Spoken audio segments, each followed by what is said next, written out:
from 38,000 to 6,000. Yes, I dropped my rank from 38,000 to 6,000. In 2021, when I gave my first time NEET PG examination, I got 38,000 rank. Although I prepared very well, but because of the COVID in last 5 to 6 months, I do not prepare well, and because of that, my rank become worse. And I am totally feel depressed and think that how is it possible कि इतना पढ़ने के बाद भी rank आई तो 38,000. But I am not get demotivated so much, and I started prepare again. And in 2022, guess what? My rank turned out to be 6,000, and which is very good for me. At least I am very happy with that, because I am always a average student, and I think that being average student have some perks कि लोग आपसे ज़्यादा उम्मीदें नहीं लगाते हैं. And if you are doing great, then it's good and it's totally a very good thing. So I am Dr. Kajal, and I am currently working as a non-PG JR in Government Medical College. If you are new to my channel, please subscribe the channel. So let's get started with me how I prepare in last 4 to 5 months for NEET PG and get a good and decent rank in NEET PG 2022. So there are lots of approach which I use to revise lots of subject. But you know कि 19 subject होते हैं, and in 19 subject को एक short period में revise करना उतना ही मुश्किल होता है जितना इनकी पहली रीडिंग लगाना होता है. तो उन 19 सब्जेक्ट को रिवाइज करने के लिए what I do personally is, मैंने जो अप्रोच यूज़ किया, क्योंकि मेरे पास मैरो हुआ करता था, so you can use anything like Marrow, PrepLadder, Unacademy, e Gurukul, DAMS, whatever you have, please use that source and stick to that source. You don't be in a hurry to switch the sources and anything else, क्योंकि source को change करने से कुछ नहीं होता है. Ultimately your hard work, your consistency, your positive mind set and your goal based behaviour matters.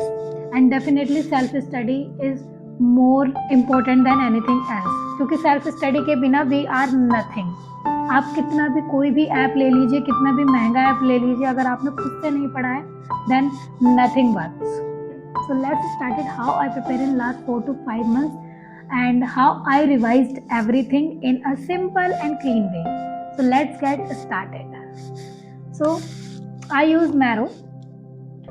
Unacademy भी use किया था मैंने for the mnemonic session, but I used Marrow. So मैं आपको Marrow का बता देती हूँ.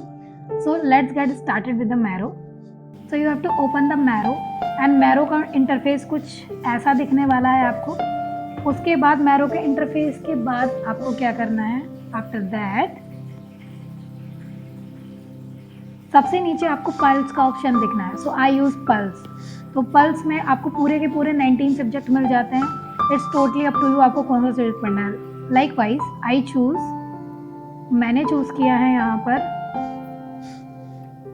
Like optha. तो ऑप्था चूज़ करने के बाद मैंने एक पल चूज़ कर लिया. मैंने सारे पल्स पढ़े थे और पल्स से ही रिलेटेड क्वेश्चंस भी किए थे. तो मैंने ये चूज़ कर लिया layer of tear film. After layer of tear films मैंने देखा कि इसमें 3 लेयर्स होती है, lipid, aqueous and mucin layer. So I completed all the things. Lipid में क्या होता है, एक्वस में, and the mucin layer and the goblet cells and all that. Structure of tear film देख लिया, क्योंकि कभी कभी जो क्वेश्चंस हैं वो फिगर बेस्ड भी आते हैं. आफ्टर दैट मैंने देखा कि इससे रिलेटेड केवल एक MCQ है, एंड टोटली मैंने, क्योंकि मेरे पास अभी प्रो यूज़र वाला सब्सक्रिप्शन नहीं है, सो मैं दूसरा MCQ दिखाती हूँ. देन मैंने ये यूज़ किया सबसे पहला पल, that is superior orbital Fisher. Superior orbital Fisher पूरा पढ़ने के बाद मैंने देख लिया कि इसमें सुप्रोलैटरल, इंफीरियर मीडियल और इंटरमीडिएट कंपार्टमेंट्स है. उसको पूरा रिवाइज करने के बाद मैंने यहाँ देखा कि इससे रिलेटेड 5 MCQs है. अब ट्रिक इज दैट आपको ये पाँचों के पाँचों MCQ साथ में ही कंप्लीट कर लेने हैं. और 5 के 5 MCQ करने के बाद जैसे मेरे 4 क्वेश्चंस ओपन है, तो मैं क्लिक करूंगी identify the structure passing through the foramen mark. So मैंने क्वेश्चन सर्च किया, identify the structure through the foramen mark, and ये जो फोरामेन है ये है superior orbital fissure. And then I click, इसका आंसर होना चाहिए एब्ड्यूसेंट नर्व, एंड या the answer is correct, abducent nerve.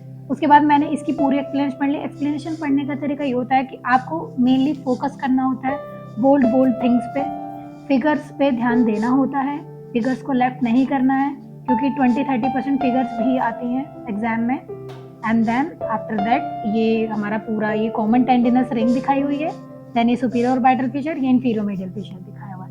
तो in that way you can easily, तो जो लोग होते हैं वो क्यू बैंक नहीं कर पाते, you can easily do that Q bank along with the pulse, यानी कि आपका रिवीजन भी हो रहा है, आपके क्यू बैंक भी हो रहे हैं और साथ में आपके पल्स भी साथ में रिवाइज हो रहे हैं। तो पल्स बेसिकली है क्या? पल्स बेसिकली कुछ नहीं है, पल्स आपके नोट्स ही हैं, बट ये जो पल्स होते हैं ये मोर रिवाइज्ड मैनर में और एक क्लिनिकल ओरिएंटेड मैनर में दिए गए हैं, जिससे नहीं। अब मैं फोरेंसिक मेडिसिन का दूसरा मॉड्यूल खोल के दिखा रही हूँ, दैट इज द एस्टिमेशन। तो अब मैं इसमें दिखा रही हूँ दैट इज कंट्रीब्यूटरी नेग्लिजेंस। इसका एक क्वेश्चन है और आई थिंक ये क्वेश्चन प्रो वाला खुलेगा, आपके में खुल जाएगा। So there is one more thing in the Marrow and that is known as schema. So I opened that and tell you that I have to open the Q bank section. So I have to open the Q bank section and in Q bank section you see the marathon above. तो आपको marathon complete करनी है। Marathon से आपके 5 Q bank daily होते रहेंगे and ये मैं हर वीडियोस में बताती हूँ कि 5 Q bank करने ही करने। So that's about your marathon, ये करना है।